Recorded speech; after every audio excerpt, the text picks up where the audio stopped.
Vserlo, i irrituar nga sjellja e Gjestit, vendos ta përballë atë dhe ta pyes hapur për qëndrimin e tij ndaj Eglit. Ndërsa ndodhen në obor, mes bisedave të zakonshme, ai papritur e shikon drejt në sy dhe me një ton serioz i thot: "Gjesti, më thuaj diçka. Pse nuk u lidhe kur me Eglin siç e prisnin të gjithë? Dhe mbi të gjitha, pse e mbajte aq gjatë duke u tallur me të, duke e bërë të besonte se mes jush kishte diçka më shumë?"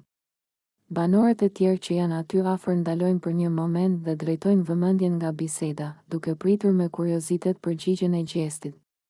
Ai buzëqesh lehtë, duke marrë pak kohë për të menduar, pastaj mbështetet mbi divan dhe me një ton të qetë, por të sigurt, i përgjigjet: "Shiko, Vserlo, unë kur nuk i premtova Eglit asgjë.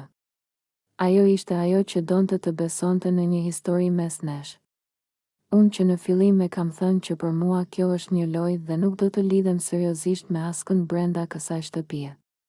Vserlo tund kokën me pak neveri dhe i drejtohet përsëri: "A e kupton që ajo ishte shumë e përfshirë emocionalisht?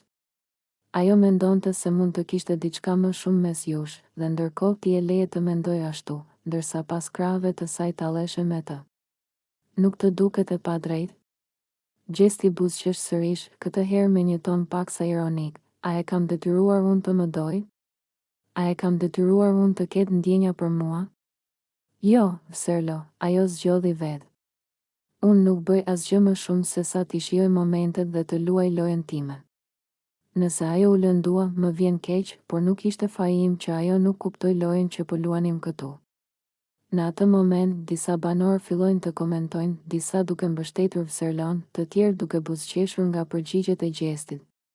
Vserlo, ende i acaruar, i thot: "Nuk e di si nuk ndjen as pak faj për atë që ke bërë.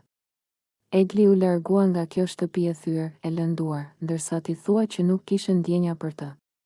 Kjo nuk të bën të ndihesh keq as pak." Gjesti, këtë herë duke ngritur supet, përgjigjet: "Nuk po them që jam krenar për këtë.